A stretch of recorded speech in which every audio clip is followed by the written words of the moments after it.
मैं डॉक्टर दीपक शर्मा कार्यक्रम आपकी किस्मत में दर्शकों का स्वागत करता हूं।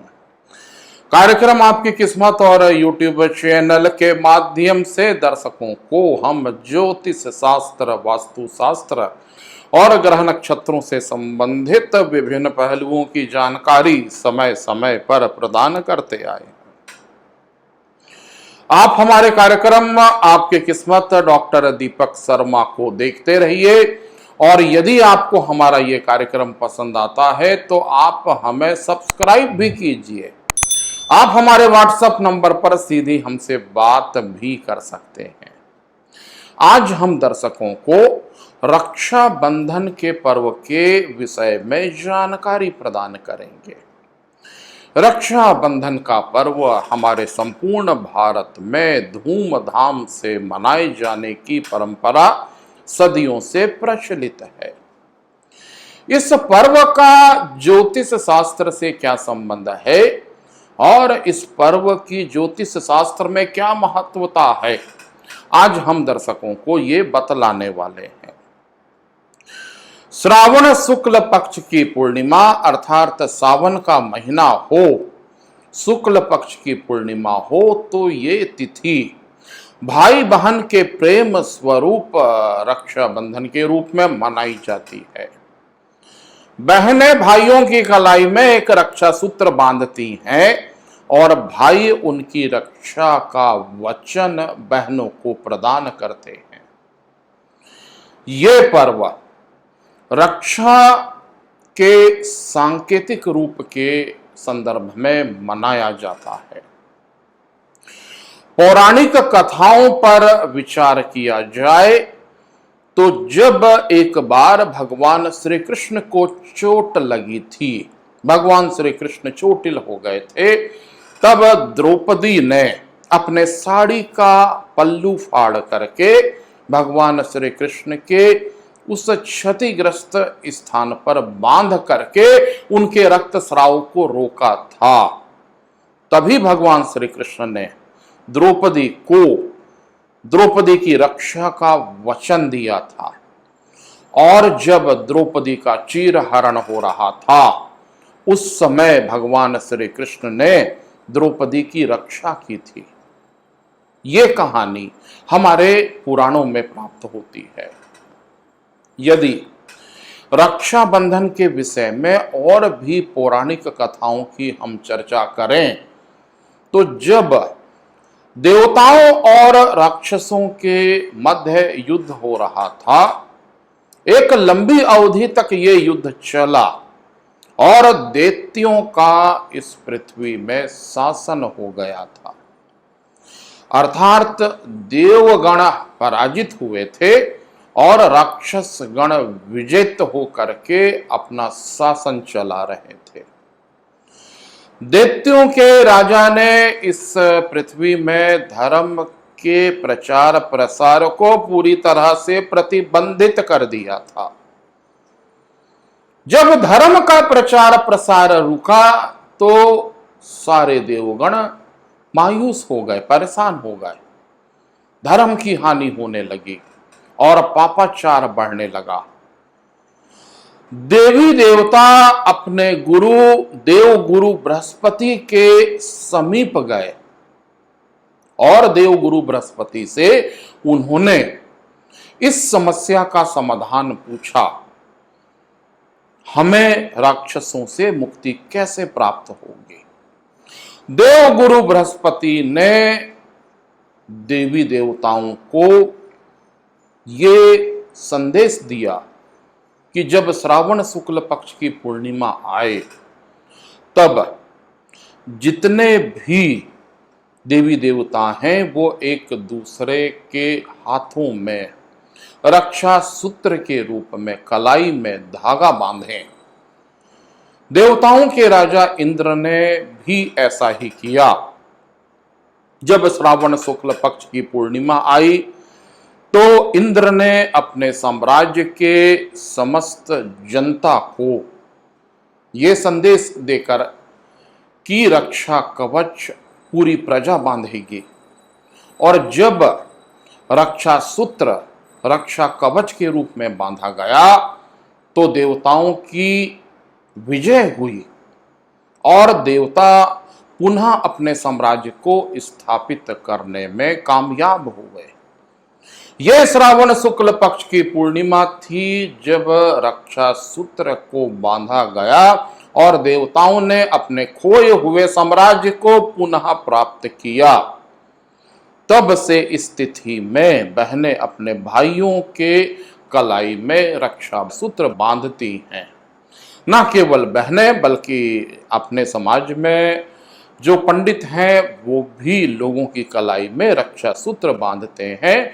ये रक्षा सूत्र केवल भाई बहन के प्रेम का प्रतीक नहीं है बल्कि एक दूसरे को रक्षा सूत्र बांधने से आप एक दूसरे की रक्षा का वचन एक दूसरे को प्रदान कर सकते हैं और ये पर्व इसी उद्देश्य से मनाया जाता है। यदि ज्योतिषीय संदर्भ में रक्षाबंधन के पर्व पर विचार किया जाए तो 12 राशियां होती हैं और इन 12 राशियों के विषय में हम ये भी बतलाना चाहेंगे कि आप रक्षाबंधन के पर्व को कैसे अपने लिए अच्छा और शुभकारी बना सकते हैं।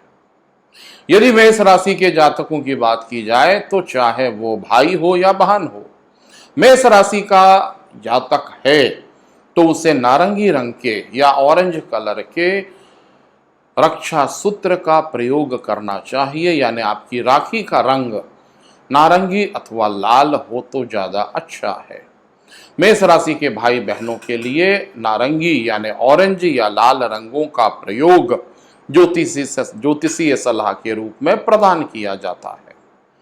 यदि आप वृषभ राशि के जातक हैं तो भाई और बहन के लिए आप ऐसी राखी का चयन करें जिसमें कहीं ना कहीं सिल्वर या गोल्डन रंग का उपयोग हो रहा है।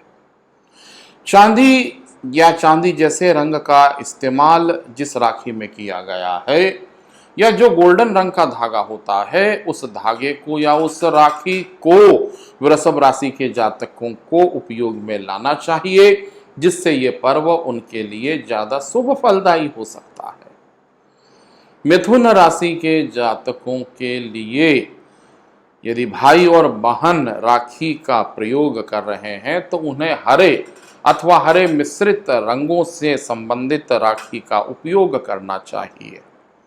हरा धागा भी बांधा जाए तो वो भी आपके लिए कल्याणकारी होगा और आपके लिए इस पर्व को काफी ज्यादा शुभ फलदायी बना देगा। यदि कर्क राशि की बात की जाए तो आप ऐसी राखी का उपयोग कीजिए जिसमें श्वेत रंग का कोई ना कोई धागा है या श्वेत मिश्रित राखी का प्रयोग हम कर सकते हैं। कर्क राशि के जातक चांदी या चांदी जैसे रंगों के धागों की राखी का उपयोग भी कर सकते हैं। चमकीली राखियों का उपयोग भी कर्क राशि के जातक कर सकते हैं। सिंह राशि के जातकों को लाल रंग या गुलाबी रंग की राखी का प्रयोग करना चाहिए। सिंह राशि के जातकों के लिए लाल और गुलाबी रंग उनके लिए शुभ रंग माना जाता है। भाई बहनों को लाल या गुलाबी रंग की राखी का प्रयोग करना चाहिए और यदि आप लाल अथवा गुलाबी रंग की राखी का प्रयोग करते हैं तो आपके जीवन में इस पर्व से खुशहाली का आगमन हो सकता है। कन्या राशि के जातकों को हरे अथवा पिस्ता रंग के राखी का उपयोग करना चाहिए या हरे रंग से संबंधित हरे मिश्रित राखी का उपयोग करना चाहिए। हरे धागे का उपयोग भी रक्षा सूत्र के रूप में आप कर सकते हैं। राखी केवल प्रतीक है भाई बहन के प्रेम का या आपके रक्षा सूत्र का। यदि तुला राशि के जातकों की बात की जाए तो चमकीली राखी का उपयोग करना चाहिए। सितारे जड़ी हुई राखी या ऐसी राखी जिसमें चमकीले धागों का उपयोग किया गया है, उन राखियों का उपयोग तुला राशि के जातक कर सकते हैं। यदि वृश्चिक राशि के भाई बहनों की बात की जाए तो वृश्चिक राशि के भाई बहनों को नारंगी और लाल रंग की राखी का उपयोग करना चाहिए। वृश्चिक राशि के जातक यदि नारंगी और लाल रंग के राखी का उपयोग करें तो ये पर्व उनके सौभाग्य में वृद्धि लेकर के आ सकता है। धनु राशि की बात की जाए तो पीला या पीले रंग से बनी हुई राखी अथवा रक्षा सूत्र का उपयोग करना चाहिए। धनु राशि के स्वामी देवगुरु बृहस्पति होते हैं और सारे पर्व त्योहार बृहस्पति से ही जुड़े हुए हैं। यह पर्व भी बृहस्पति की कृपा स्वरूप संपन्न होता है, क्योंकि राखी या रक्षाबंधन की कल्पना जब भी हम करें तो पौराणिक कथाओं में देवगुरु बृहस्पति की चर्चा आती है और देवगुरु बृहस्पति की कृपा पाने के लिए धनु राशि के जातकों को पीले रंग के धागे से बनी राखी का उपयोग करना चाहिए। मकर और कुंभ राशि के जातकों की बात की जाए तो मकर और कुंभ राशि के जातकों को ऐसी राखी का उपयोग करना चाहिए भाई बहनों को जिसमें नीला, बैगनी, आसमानी रंग का उपयोग किया गया हो। पूर्णतया नीला बैगनी रंग की राखी शायद आपको प्राप्त ना हो पाए, परंतु कहीं ना कहीं उसमें नीले या बैगनी या आसमानी रंग के धागे का उपयोग किया जाए तो मकर और कुंभ राशि के जातकों के लिए ऐसी राखी सौभाग्य का प्रतीक रहेगी। उन्हें नीले, बैगनी अथवा आसमानी रंग के राखी अथवा रक्षा सूत्र का उपयोग करना चाहिए। मीन राशि की बात की जाए तो मीन राशि के जातकों को पीले अथवा पीले मिश्रित या गोल्डन रंग के धागे से बनी राखी का उपयोग करना चाहिए। मीन राशि के जातक यदि इन रंगों से संबंधित राखी का उपयोग करते हैं तो ऐसे भाई बहनों के संबंधों में सुधार आएगा। 12 राशियों की चर्चा के उपरांत मैं डॉक्टर दीपक शर्मा आप सभी दर्शकों को यह बतलाना चाहता हूं, हमारे कार्यक्रम का उद्देश्य है कि हम ज्योतिष शास्त्र को विज्ञान की कसौटी पर खरा साबित करें।